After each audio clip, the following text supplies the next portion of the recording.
Profetas y Reyes, capítulo 41, El horno de fuego, parte 2. Con recursos de sus grandes tesoros, Nabucodonosor hizo hacer una gran imagen de oro, similar en sus rasgos generales a la que había visto en visión, menos en un detalle relativo al material de que se componía.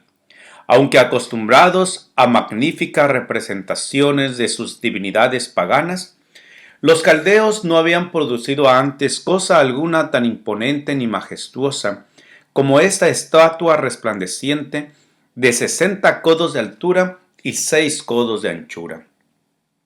No es sorprendente que en una tierra donde la adoración de los ídolos era universal, la hermosa e inestimable imagen levantada en la llanura de Dura para representar la gloria, la magnificencia y el poder de Babilonia, fuese consagrada como objeto de culto.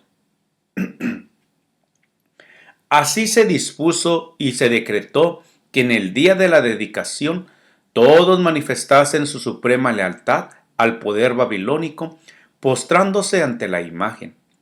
Llegó el día señalado, y un vasto concurso de todos los pueblos, naciones y lenguas se congregó en la llanura de Dura, de acuerdo con la orden del rey. Cuando se oyó el sonido de la música, todos los pueblos se postraron y adoraron la estatua de oro. En aquel día decisivo, las potestades de las tinieblas parecían ganar un triunfo señalado. El culto de la imagen de oro parecía destinado a quedar relacionado de un modo permanente con las formas establecidas de la idolatría, reconocida como religión del Estado en aquella tierra. Satanás esperaba derrotar así el propósito que Dios tenía de hacer de la presencia del cautivo Israel en Babilonia un medio de bendecir a todas las naciones paganas. Pero Dios decretó otra cosa. No todos habían doblegado la rodilla ante el símbolo idólatra del poder humano. En medio de la multitud de adoradores había 3 hombres que estaban firmemente resueltos a no deshonrar así al Dios del cielo. Su Dios era Rey de reyes y Señor de señores. Ante ningún otro se postrarían. A Nabucodonosor, entusiasmado por su triunfo, se le comunicó que entre sus súbditos había algunos que se atrevían a desobedecer su mandato. Ciertos sabios, celosos de los honores que se habían concedido a los fieles compañeros de Daniel, informaron al rey acerca de la flagrante violación de sus deseos. Exclamaron: «Rey para siempre vive. Hay unos varones judíos, los cuales pusiste tú sobre los negocios de la provincia de Babilonia, Sadrach, Mesach y Abednego. Estos varones, oh rey, no han hecho cuenta de ti, no adoran tus dioses, no adoran la estatua de oro que tú levantaste». El rey ordenó que esos hombres fuesen traídos delante de él. Preguntó: «¿Es verdad, Sadrach, Mesach y Abednego, que vosotros no honráis a mi Dios, ni adoráis la estatua de oro que he levantado?» Por medio de amenazas procuró inducirlos a unirse con la multitud, señalando el horno de fuego. Les recordó el castigo que los esperaba si persistían en su negativa a obedecer su voluntad. Pero con firmeza los hebreos atestiguaron su fidelidad al Dios del cielo y su fe en su poder para librarlos. Todos comprendían que el acto de postrarse ante la imagen era un acto de culto, y sólo a Dios podían ellos rendir un homenaje tal. Mientras los 3 hebreos estaban delante del rey, el rey se convenció de que poseían algo que no tenían los otros sabios de su reino. Habían sido fieles en el cumplimiento de todos sus deberes. Les daría otra oportunidad. Si tan solo indicaban buena disposición a unirse con la multitud para adorar la imagen, les iría bien. Pero si no lo adoráis, añadió, en la misma hora seréis echados en medio de un horno de fuego ardiendo. Y con la mano extendida hacia arriba en son de desafío preguntó: «¿Qué Dios será aquel que os libre de mis manos?». Vanas fueron las amenazas del rey. No podía desviar a estos hombres de su fidelidad al príncipe del universo. De la historia de sus padres habían aprendido que la desobediencia a Dios resulta en deshonor, desastre y muerte, y que el temor de Jehová es el principio de la sabiduría, el fundamento de toda prosperidad verdadera. Mirando con calma el horno, dijeron: no cuidamos de responderte sobre este negocio. He aquí nuestro Dios, a quien honramos, puede librarnos del horno de fuego ardiendo, y de tu mano, oh rey, nos librará. Su fe quedó fortalecida cuando declararon que Dios sería glorificado libertándolos, y con una seguridad triunfante, basada en una fe implícita en Dios, añadieron: y si no, sepas, oh rey, que tu Dios no adoraremos, ni tampoco honraremos la estatua que has levantado. La ira del rey no conoció límites. Lleno de ira, demudóse la figura de su rostro sobre Sadrach, Mesach y Abednego, representantes de una raza despreciada y cautiva, ordenando que se calentase el horno 7 veces más que de costumbre.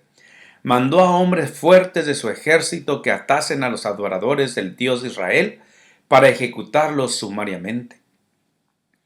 Entonces estos varones fueron atados con sus manos y sus calzas y sus turbantes y sus vestidos, y fueron echados dentro del horno de fuego ardiendo, porque la palabra del rey daba prisa, y había procurado que se encendiese mucho.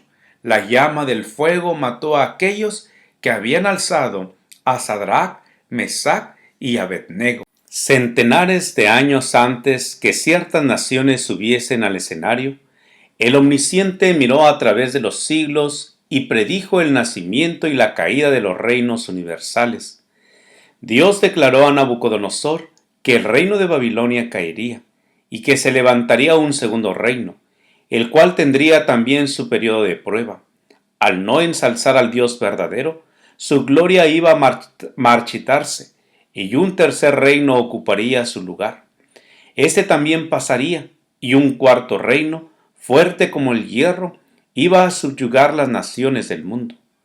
Si los gobernantes de Babilonia, el más rico de todos los reinos terrenales, hubiesen cultivado siempre el temor de Jehová, se les habría dado una sabiduría y un poder que los habrían unido a él y mantenido fuertes. Pero sólo hicieron de Dios su refugio cuando estaban perplejos y acosados. En tales ocasiones, al no hallar ayuda en sus grandes hombres, la buscaban en hombres como Daniel, hombres acerca de quienes sabían que honraban al Dios viviente y eran honrados por él. A los tales pedían que les revelasen los misterios de la providencia, porque aunque los gobernantes de la orgullosa Babilonia eran hombres del más alto intelecto, se habían separado tanto de Dios por la transgresión que no podían comprender las revelaciones ni las advertencias que se les daba acerca del futuro. En la historia de las naciones, el que estudia la palabra de Dios puede contemplar el cumplimiento literal de la profecía divina. Babilonia, al fin quebrantada, desapareció porque en tiempos de prosperidad sus gobernantes se habían considerado independientes de Dios y habían atribuido la gloria de su reino a las hazañas humanas. El reino medo-persa fue objeto de la ira del cielo, porque en él se pisoteaba la ley de Dios. El temor de Jehová no tenía cabida en los corazones de la vasta mayoría del pueblo. Prevalecían la impiedad, la blasfemia y la corrupción. Los reinos que siguieron fueron aún más viles y corruptos, y se fueron uniendo cada vez más en su falta de valor moral. El poder ejercido por todo gobernante de las tierras es impartido del cielo, y el uso que hace de este poder el tal gobernante depende su éxito.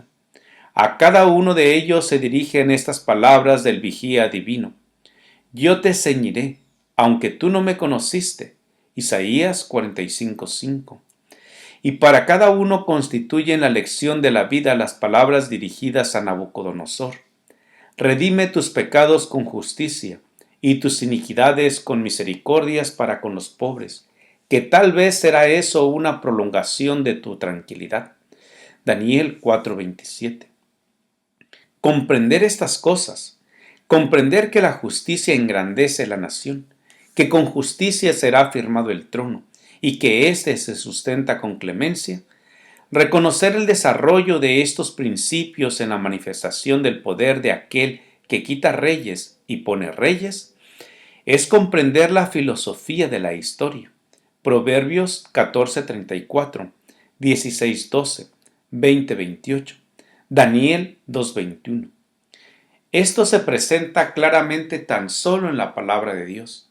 En ella se revela que la fuerza tanto de las naciones como de los individuos no se halla en las oportunidades o los recursos que parecen hacerles invencibles.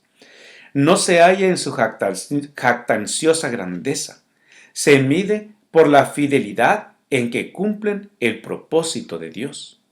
¿Te gustaría escuchar todos los capítulos del libro Profetas y Reyes? Suscríbete a mi canal de YouTube, Juan Manuel Flores Espinosa.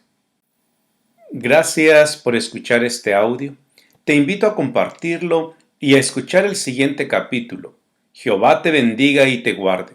Jehová haga resplandecer su rostro sobre ti y tenga de ti misericordia.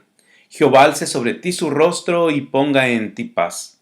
Con aprecio, el pastor Juan Manuel Flores Espinosa.